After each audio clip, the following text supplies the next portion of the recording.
And ఇప్పుడు గీతాంజలితో పాటు మళ్ళీ వచ్చిన అంజలి గారు ఇప్పుడు మాట్లాడతారు. ఓకే, సో అయితే ఇప్పుడు కోన గారి మాటలు విందాము. కోన వెంకట్ గారు ప్లీజ్. అందరికీ హ్యాపీ న్యూ ఇయర్. జనరల్గా మన సముద్రంలో ముత్యాలు దొరుకుతాయి, మీ అందరూ తెలుసు. ఎంత లోతుకి వెళ్తే నాకు అమెరికాలో ఆణిముత్యాలు దొరికాయి. అమెరికాలో దొరికిన ఎన్నో ఆణిముత్యాల్లో ఒకటి ప్రవీణ్ లక్కరాజు, ఒకటి శివ తుర్లపాటి, ఇంకొకటి మా లిరిసిస్ట్ శ్రీజో. మీ అందరికి ఫేవరెట్ సాంగ్ అడిగి అంటే మీ బాగా అంటే నేను యూఎస్కి వెళ్ళినప్పుడల్లా ఒక్కొక్క ఆణిముత్యాన్ని నేను తీసుకొస్తూ ఉన్నాను, ఇంపోర్ట్ చేసుకున్నా. అలాగ చాలామంది తెచ్చాయి.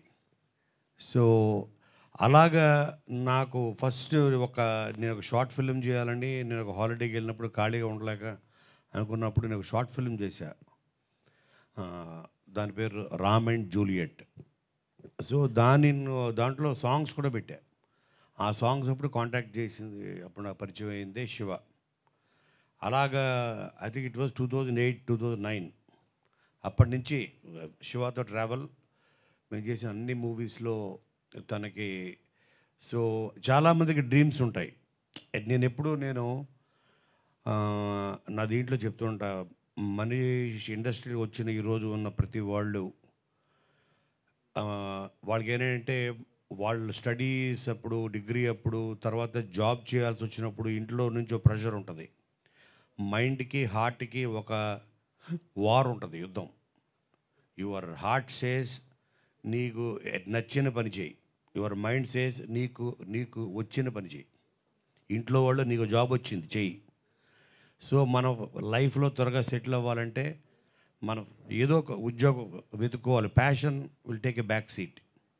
అలాగా అమెరికాలో ఉన్న 90% మంది నాకు తగిలిన వాళ్ళు ఉన్న ఎన్ఆర్ఐస్, సాఫ్ట్వేర్ ఇంజనీర్స్, దాంట్లో చాలామంది ఇప్పుడిప్పుడే మైగ్రేట్ అయిపోతున్నారు. ప్రవీణ్ కూడా ఇప్పుడు టోటల్గా వచ్చేసాడు ఇక్కడికి ఆఫ్టర్ 18 years, 20 years తర్వాత.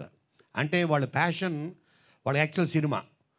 కానీ నేను దాంట్లో ట్రై చేసుకుంటానంటే నేను అన్ని లక్షలు పెట్టి చదివించి ఇంజనీరింగ్ చేయించి నువ్వేంటారా ఇక్కడ సినిమా అని కృష్ణనగర్లో నువ్వు బజ్జీలు అమ్ముకుంటావు చివరికి అని ఇంట్లో వాళ్ళు బలవంతంగా తోస్తే వెళ్ళిపోయిన బ్యాచ్లు ఎంతోమంది ఉన్నారు.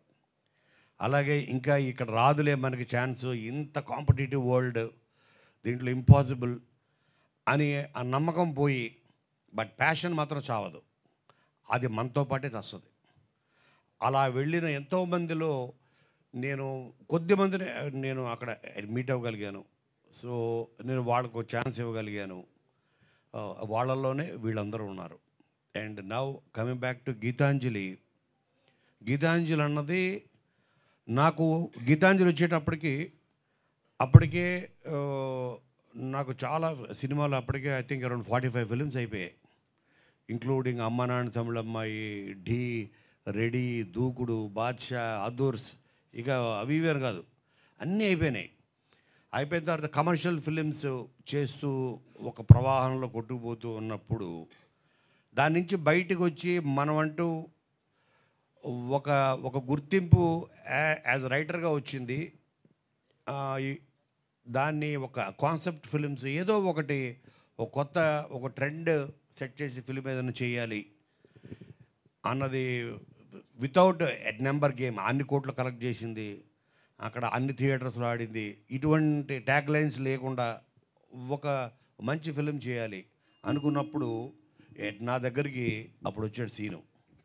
గీతాంజలికి ఆద్యుడు సీను ఆ రాజ్ కిరణ్ అని ఆ డైరెక్టర్ని తీసుకుని వచ్చి అన్న, అప్పటికే ఏంటి సీన్లో ఉన్న ఒక గొప్ప క్వాలిటీ ఏంటంటే తను మంచి స్టోరీ విన్నా, ఒక టాలెంట్ తను చూసినా, తన పరిచయమైన వాళ్ళకి ఎలాగోలాగా లైఫ్ ఇవ్వాలి, వాళ్ళని ప్రపంచాన్ని పరిచయం చేయాలనుకునే ఒక గొప్ప క్వాలిటీ ఉంది. That comes out of passion for cinema. అలాగ సీను ఆ డైరెక్టర్ని తీసుకుని ఒక స్టోరీ తీసుకుని నా దగ్గరికి వచ్చాడు. అప్పుడు తను Geethanjali it was a pure horror film, pure horror అది. అప్పుడు ఆ కథ చెప్పాడు నాకు. నేను చెప్పినప్పుడు సీన్తో అన్నాను, సీను నాకు స్టోరీ ఉన్న పాయింట్ నచ్చింది, బట్ నేను serious horror films is not my cup of tea. అది నా టేస్ట్ కాదు, నేను దానికి న్యాయం చేయలేను. ఇది కన్నా హారర్ కామెడీ అయితే చేద్దాం అంటే, మీ ఇష్టం సార్, మీరు ఏమన్నా చేయండి, మీకు ఈ పాయింట్ నచ్చింది కదా, స్టోరీ నచ్చింది కదా, 100% చేద్దామని అప్పుడు దాని హారర్ కామెడీ కింద ఇది మార్చి అప్పుడు ఇది చేయడం జరిగింది. దానికి అప్పుడు అదే టైంలో సీతమ్మ వాకిట్లో సిరిమల్ల జెట్ రిలీజ్ అయింది కదా, అప్పుడు రిలీజ్ అయింది కదా. యా కాదు కాదు, నీ ఫిలిం సీతమ్మ వాకిట్లో బల్బు కూడా అయిపోయింది. Correct bulb అదయింది.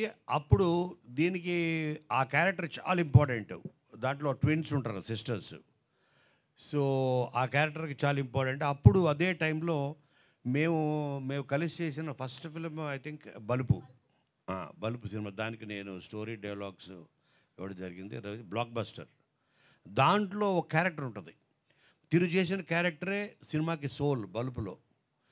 సో తన వల్లే ఆ స్టోరీ పుట్టింది, ఆ క్యారెక్టర్ వల్లే రవితేజ్కి ఒక గోల్ వస్తుంది, అదే బలుపు. ఆ క్యారెక్టరు మా గీతాంజలిలో ఉన్న క్యారెక్టరు చాలా దగ్గరగా ఉంటాయి. అందుకనే తను పర్ఫెక్ట్ అని నాకు అనిపించి అలాగా గీతాంజలి టేక్ ఆఫ్ అయింది. అయిన తర్వాత అప్పుడు ఈ రోజుకి 10 years అయిపోయింది. 10 years కూడా ఈ రోజుకి అందరూ రాజేష్ని శంకర్ని చూస్తే ఆత్రేయ ఆరుద్ర అంటున్నారు, వాళ్ళ అసలు పేర్లు. సో అంత ఇంపాక్ట్ హారర్ కామెడీస్లో ఐ క్యాన్ ప్రౌడ్లీ సే ఇది ఒక trend setter. Geethanjali 100% trend setter. So scene ఒక కారణం అయితే, ఇంకొక కారణం ఈ సినిమా తీయించడానికి ఇంకొక కారణం ఎంవివి సత్యనారాయణ గారు. సో ఆయన కూడా first take off debut as a producer is already MVV builders అని నెంబర్ 1 ఇన్ వైజాగ్. సో ఆయన సినిమా అంటే ప్యాషన్. ఆయన కూడా ఇక్కడ మధు ఫిల్మ్ ఇన్స్టిట్యూట్లో చేసి వెళ్ళినాయనే, పూరికి వీళ్ళందరికీ క్లాస్మేట్. సో అలాగా ఆయన సార్ అని ఒక సినిమా చేద్దాం అంటే కరెక్ట్.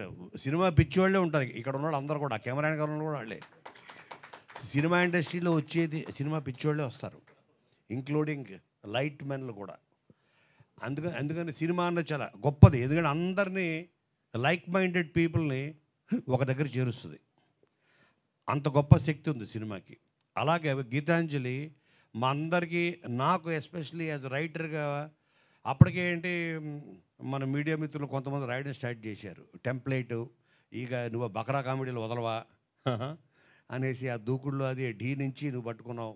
ఇలాగా పీపుల్ స్టార్టెడ్, ఓ టెంప్లెట్ అయిపోయింది.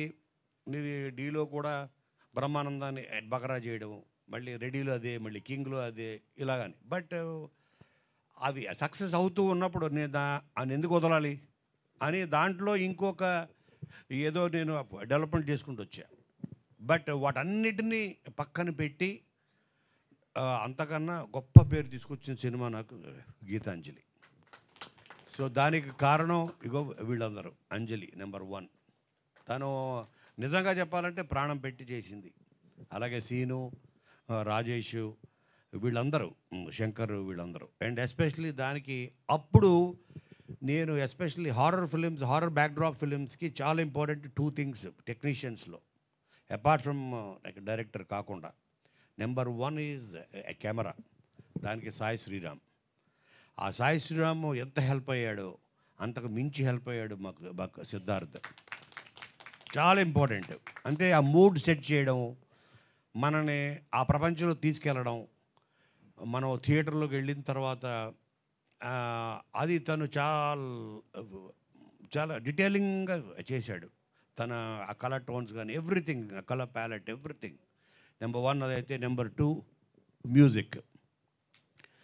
అప్పుడు నాకు ప్రవీణ్ లక్కరాజు ఎంత హెల్ప్ అయ్యాడో, ఆ సినిమా తనకి ఎంత హెల్ప్ అయిందో తెలియదు కానీ తను మాకు చాలా హెల్ప్ అయ్యాడు. సో తనని పరిచయం చేసింది. అలాగే నాకు ఆ మూవీలో నేను డెఫినెట్గా మిస్ అయింది గీతాంజలిలో చోటాకే ప్రసాద్ని యాజ్ ఎడిటర్గా. సో ఎందుకంటే తనలో ప్రతి టెక్నీషియన్లో ఒక స్క్రీన్ ప్లే రైటర్ ఉంటాడు, అది వాళ్ళకు కూడా తెలియదు అది స్క్రీన్ ప్లే అని.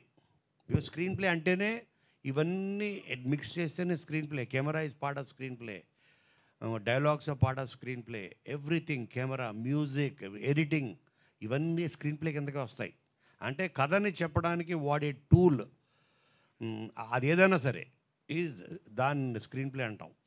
ఆ screenplay like is not just one line order, ఆ కథను చెప్పడానికి వాడే ప్రతిదీ. అలాగే వీళ్ళందరూ part of the screenplay, వీళ్ళందరూ part of this beautiful creation called Gitanjali మళ్ళీ వచ్చింది. సో ఆ వన్ మీద మీరు అన్నా కదా ఇందాట 10 years పట్టింది, ఎందుకంటే ఎక్స్పెక్టేషన్స్ దాని మీద ఉంటాయి. ఆ తర్వాత నెంబర్ ఆఫ్ ఫిలిమ్స్ బిజీ అయ్యి ఇది చేయాలి చేయాలి చేయాలి చేయాలి. అంజలి మేము ఎప్పుడు కలిసిన సీను మేము గీతాంజలి 2 ఎప్పుడండి అని. నేను almost I think 3 years back నిశ్శబ్దం అనే సినిమా చేస్తున్నప్పుడు అమెరికాలో నేను తనకు చెప్పాను అంజలికి, గీతాంజలి 2కి ఇప్పుడు నాకు మెయిన్ పాయింట్ దొరికింది, కథకి ఓ టేక్ ఆఫ్ దొరికిందని చెప్పా. కానీ సార్ అప్పుడు మీరు అందరూ అమెరికా వెళ్ళి చేస్తాం అన్నాం, కానీ అమెరికా నుంచి డైరెక్టర్ అని తెచ్చి చేశారండి సార్. అదే కదా, మమ్మల్ని అందరినీ అమెరికా తీసుకెళ్తానని. ఎగ్జాక్ట్లీ. సో దీని యాక్చువల్గా బ్యాక్ డ్రాప్ గీతాంజలి 2 US ఉంటుంది అనుకున్నాం. ఆ స్టోరీ రాసినప్పుడు నిశ్శబ్దం చేసినప్పుడు 2018లో అప్పుడు తట్టింది కథ. సో ఎందుకంటే దీని మీద ఉన్న ఎక్స్పెక్టేషన్స్ నాకు తెలుసు.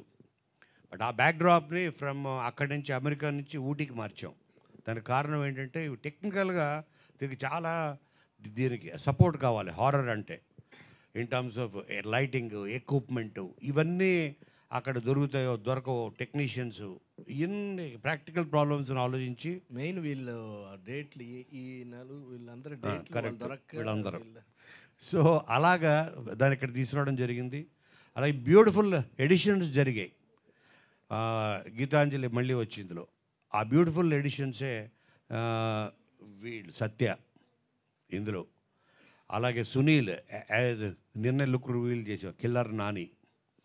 సో వీళ్ళందరూ అలాగే మన రవికృష్ణ, అలాగే మలయాళం ఇండస్ట్రీ నుంచి రాహుల్ మాధవ్ అనే ఒక యాక్టర్ని పరిచయం చేస్తున్నాం. ఓకే, తను ఇందులో లేడు, తనకు ఒక సపరేట్ ఇంట్రో లుక్ రివీలింగ్ ఉంది. Like he's like Fahadh Faasil, అంత వెరీ గుడ్ యాక్టర్. సో అలాగే Ali plays a very very very key role. అలా beautiful editions, number of layers, అటు కామెడీ మీరు ఏదైతే ఊహించి వస్తారో దాన్ని 100కి 100 మిమ్మల్ని సాటిస్ఫై చేసి థియేటర్ నుంచి వీళ్ళందరూ కలిసి మిమ్మల్ని సాటిస్ఫై చేసి నవ్వించి కింద పడి దొర్లించి మిమ్మల్ని బయటికి పంపిస్తారు, నో డౌట్. ఇందులో అంటే అంత కాన్ఫిడెంట్గా ఈ సినిమా ఆల్రెడీ కట్ చేసిన ఫస్ట్ మాట్లాడు కదా ప్రసాద్, వీళ్ళందరి ఫేస్లో చూడండి ఆ కాన్ఫిడెన్స్ కనబడుతుంది మీకు. ఎందుకంటే సినిమా వీళ్ళు చేసిన వాళ్ళే కాదు, చూసిన వాళ్ళు కూడా. సో కాబట్టి దీనికి biggest asset once again thank you Anjali. And అప్పటికి ఇప్పటికీ నేను చూస్తే ఇదేంటి వీళ్ళు ఇంకా 10 years తర్వాత మళ్ళీ నేను ట్రైలర్ చూస్తే యాజ్ ఇట్ ఈజ్ ఉన్నారు. ఎట్లా వీళ్ళు దే స్టాప్డ్ ఇన్ టైం, వాళ్ళు fantastic. So great job guys. ఇంకా చాలా ఈవెంట్స్ ఉంటాయి, మళ్ళీ మాట్లాడుకుందాం. అండ్ ఇక్కడ లేని వాళ్ళు కూడా అందరూ they have done a great job. వీళ్ళందరినీ షూటింగ్లో మేము కెమెరా ముందు తీసుకురావడమే కష్టం అనుకుంటే ఈవెంట్స్ తీసుకురావడం ఇంకా కష్టం అర్థమైంది. నేను అందుకే వద్దురా బాబు అనుకున్నాను నేను. ఇంతమంది కానీ స్టోరీ డిమాండ్ చేసింది, ఏం చేద్దాం. ఆ స్టోరీ డిమాండ్ చేయడం వల్ల అంతమందిని పెట్టుకున్నాం. వాళ్ళు రారు, వాళ్ళు షార్ట్కే రారు, ఈవెంట్కి ఏమొస్తారు చెప్పండి. సో అందుకని ఆ పోస్టర్లో పెట్టేశాం. వాళ్ళందరూ ఇక్కడే ఉన్నట్టు ఈవెంట్లో ఉన్నట్టు ఊహించు. మైండ్ కాదు కాదు, మీరు షార్ట్కు రారంటే మేము టైం పాస్ చేస్తాం సార్. మీరు కూర్చొని ఆయన్ని పిలిచి ఎన్ని పిలిచి కూర్చొని అంతమంది కాదు, నువ్వు ఫస్ట్ వస్తావు కూర్చోవచ్చు. సో కాబట్టి చాలా అల్లరల్లరగా జరిగింది. మీరు చూడండి ఇందులో ఉన్న ప్రతి క్యారెక్టర్, ఆలీ, సునీల్, సత్య ఎస్పెషల్, వీళ్ళందరూ ఎక్స్ట్రాడినరీ రోల్స్. ఇంకో character Ravishankar, he played a terrific character Ravishankar, Sai Ravi అంటాం కదా తను. సో అలాగే ఈ సినిమా మా శివకి చాలా పెద్ద బ్రేక్ అవుతుంది అని నేను బలంగా నమ్ముతున్నా.